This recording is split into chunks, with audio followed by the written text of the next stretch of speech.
I see. Robert St. John, good morning, sir. How are you? It's good to have you. I'm great, Paul. It's good to be here. And you need to send me that WAV file, and we'll load it up in all the the next couple of days. We have about 20 of those, and they're all good over the years. I did send it out. Thank you for that recipe that you just sent the buffet. So I did tweet that out. People want to go to the Twitter or X at Paul Gallo Show. That's a rather lengthy. What will they find in there? What all is in there, Robert? Yeah, so that's actually my Thanksgiving menu, and one of the big differences is there are two. Yeah. I'm a no marshmallows on my sweet potatoes kind of guy. I use different pecans, walnuts, and there's a secret ingredient in there. You're going to have to go to Paul's Twitter or to robertstjohn.com and enter in Thanksgiving feast to find out what the secret is. But the other thing is cranberries. And, for a long time, people just open up that can of cranberries and glop it out on a plate, and it still looks like the can sitting there or whatever. But I've got a great recipe that you just tweeted out that uses fresh cranberries and Madeira wine and brown sugar, orange juice. Wow. It's really, really good. And you serve it warm, and it makes a huge difference when you're eating turkey. My dressing is one that I've done for a long time, and it's got a mushroom bechamel sauce that kind of adds a little bit of moisture there, so it's not just dry dressing. But that's my deal. It's got gravy. There's even pumpkin cheesecake on there, which is really good. Jeez, you read through. There's a calorie content when you're reading through that, by the way. Well, you got to. Any other. Go ahead. Go ahead. Well, it's I don't think there's any other. Nobody counts calories on Thanksgiving. You just got to, skip dinner or skip breakfast that day. Is there any other more stressful point in a newly married couple's life when they invite mom and dads to Thanksgiving dinner and the wife cooks her first Thanksgiving turkey? Yeah, I think that's got to be as stressful as it gets. Yeah, I think it probably ends up a lot like National Lampoon's Christmas Vacation turkey. It takes some skill. It takes some skill to do that. And, you've always got one family did it this way, the other family did it that way. How do we combine these two things and come up with our own Thanksgiving? I know my family did that. It was more Christmas than Thanksgiving, though. Our Thanksgiving was pretty down pat. Our biggest argument early in marriage was, do we put icicles on the tree or not? And I lost that argument. And if you come to my house, there are no icicles on our tree. Can you even buy icicles anymore? You can't even buy them anymore, so you're okay now. I don't know, but my brother and I, my mother just let us just dump them on the tree. Our tree looked terrible because it was just filled with those icicles. We would have neighbors from across the street who actually one icicle on at a time, and those kids would come over when it was time for us, and we threw them. Robert, and I want to get to your book next, but the icicle is a little bit like that stuff we had in Easter baskets. They stuck around on the lawn, under the bed, in the shag carpeting for months after that. It's just you never could get rid of the tinsel and the Easter straw, whatever that stuff was. Look, one other question on the turkey. In my mother's yard, probably. I wouldn't doubt it. One other question. Is it a myth or is it true you don't have as many calories in fried turkey, or they're about the same as the regular turkey? I've never heard that, but I'm not sure if that makes sense. I would think a roasted turkey is going to release a lot of that fat, and even though a fried turkey, you're not getting a lot of absorption from grease. I find that hard to believe. I'll have to look into that, but I fry turkeys a lot. I kind of cheat because I'll come up to the restaurant and just use our deep fat fryers, which makes it a lot easier, and you don't have to worry about backyard accidents or anything. But fried turkey is good, but I don't. If anybody's frying a turkey and you're listening, what I don't like to do is inject it with Cajun seasoning or something like. I want my turkey to taste like turkey, and what I'm injecting mine with is butter and chicken stock or turkey broth. and that just makes a juicier turkey. Whether you're roasting it or deep frying it? Oh, yeah, you can roast it that way too. But Yeah. I use my poultry seasoning, which is on my website if anybody wants it, and I cover the outside and then inject it with a mixture of butter and either chicken stock or turkey broth. And it just plumps up the turkey, and it makes it a lot juicier, and you don't get, to me, Kate, I love Creole. I mean, we have a New Orleans themed restaurant for the last 30-something years, and so I love Creole flavors and Cajun flavors, but not in my turkey. You doing Thanksgiving at any of the restaurants? No, we give the team the day off. We only close Thanksgiving Day, Christmas Eve, Christmas Day, New Year's Day, and 4th of July. Got it. But otherwise, we're open 360 days a year. Tell me about the book. It's newly out, isn't it? No, today. It's released today. So thanks for having me on. And this is my first press event. You got can you hold it up? Yeah, sure. You don't have, it's called Mississippi Mornings. It's a breakfast cookbook.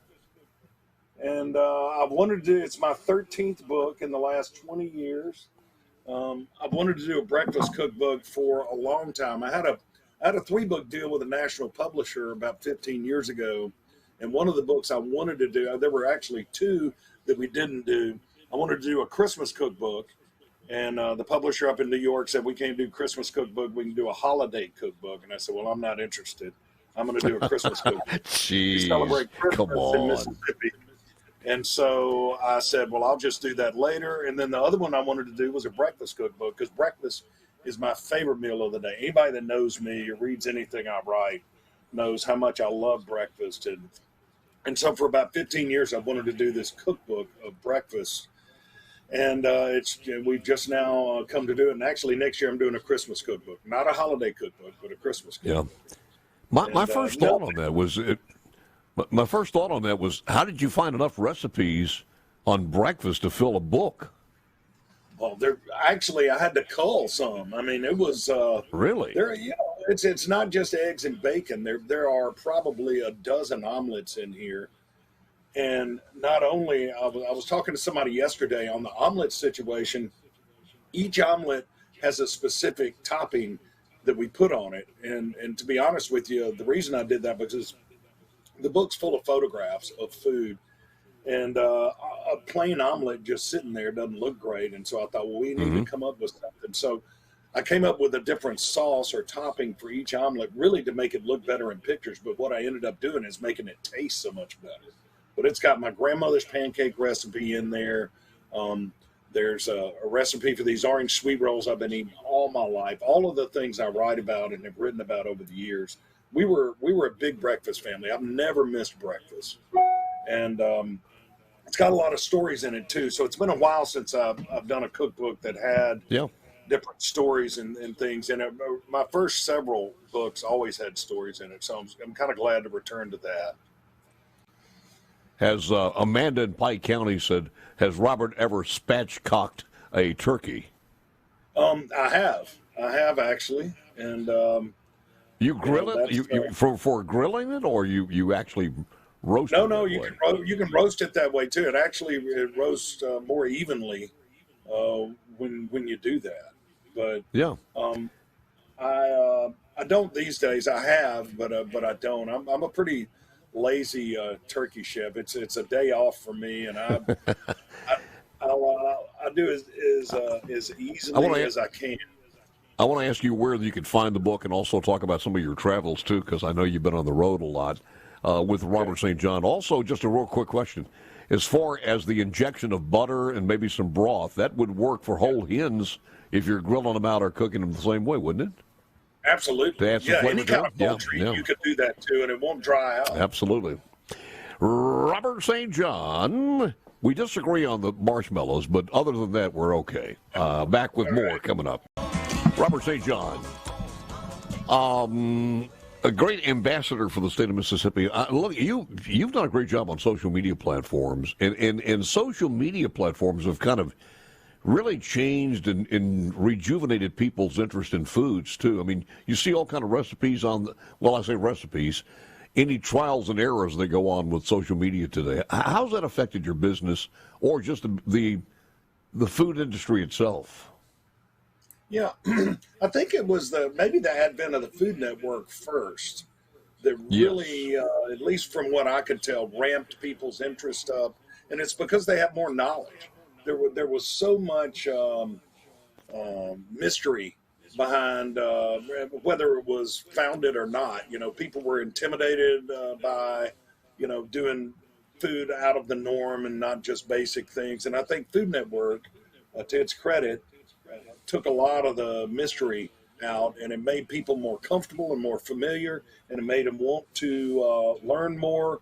And then once the internet ramped up, and you've got all these websites and YouTube videos and things like that, people just became better cooks. People are way more aware these days of different food products. And I can remember when I opened the first restaurant in 1987, and I would get calls like, I remember some lady calling me saying, "What are shit take mushrooms?" And I said, "Excuse me?" And she said, "Yeah." And I said, "Oh, you're talking about shiitake mushrooms. I mean, you couldn't buy those at the grocery store in 1987. Now you go to the grocery store anywhere, and there are all sorts of exotic ingredients. When I was a kid, the most exotic thing my mother cooked was curry, and my grandmother would cook a leg of lamb. And I guess in the 70s, what you had was Julia Child on television, who was great. But it was all stuffy kind of French cooking. And so the world has been opened up, and that helps restaurants, in my opinion, because it lets people know, these guys aren't just opening stuff out of a can. They're back here making things from scratch. And takes some skill. We also grew up with another guy, Justin Wilson, who wasn't as stuffy as Miss Child, and he had a Cajun way about him, but he incorporated humor with that one though. He was a friend of mine. He was a great guy. Really? Later in life, I got to know him fairly well, and he would eat at the restaurant. He was a very kind, generous man, and he wouldn't let you call him a chef. He said, "I'm a cook. Don't call me a chef." And he was a good fellow. He did good storyteller too. Absolutely, and my favorite is the drunk that ran into the grave, and he was calling out. Do you remember that one? I don't, but I want to hear it. Well, it's every time I think about Justin Wilson, I think about that one. The guy who's in the grave, he took the wrong. He comes out of a bar. He goes into the graveyard to get home. Crawls through the graveyard, falls into an open grave that they were digging for a funeral the next day. And another drunk comes out, takes a wrong turn. He's going through the same path, and he hears the guy hollering, "Help me, I'm cold! Help me, I'm cold!" And he goes a long ways up there. It was real faint, then it gets louder.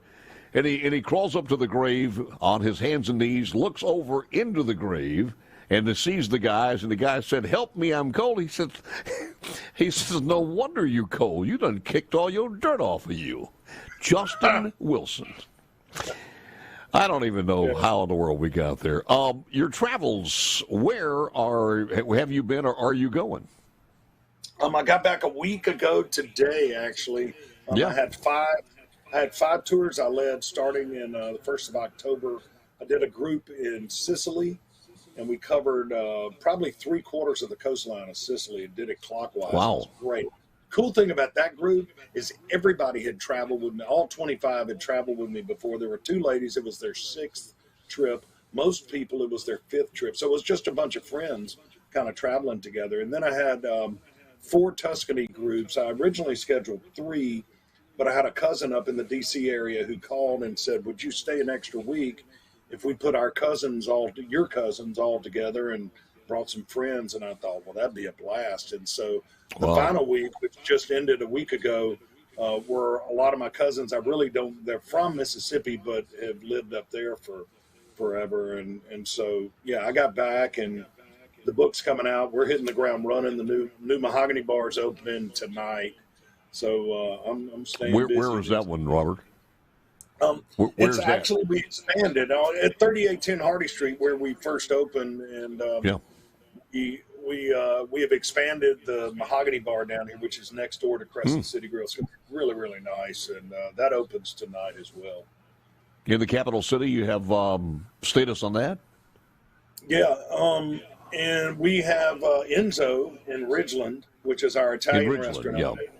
We're hitting on all cylinders right there right now. It's named after a good friend of mine over in Tuscany who does olive oil and wine, and he's a good man. And we're killing it there. A lot of Christmas parties booked. So it also shows your expertise in management, that you can take off and know that your restaurants are in good hands, and that speaks highly of you too.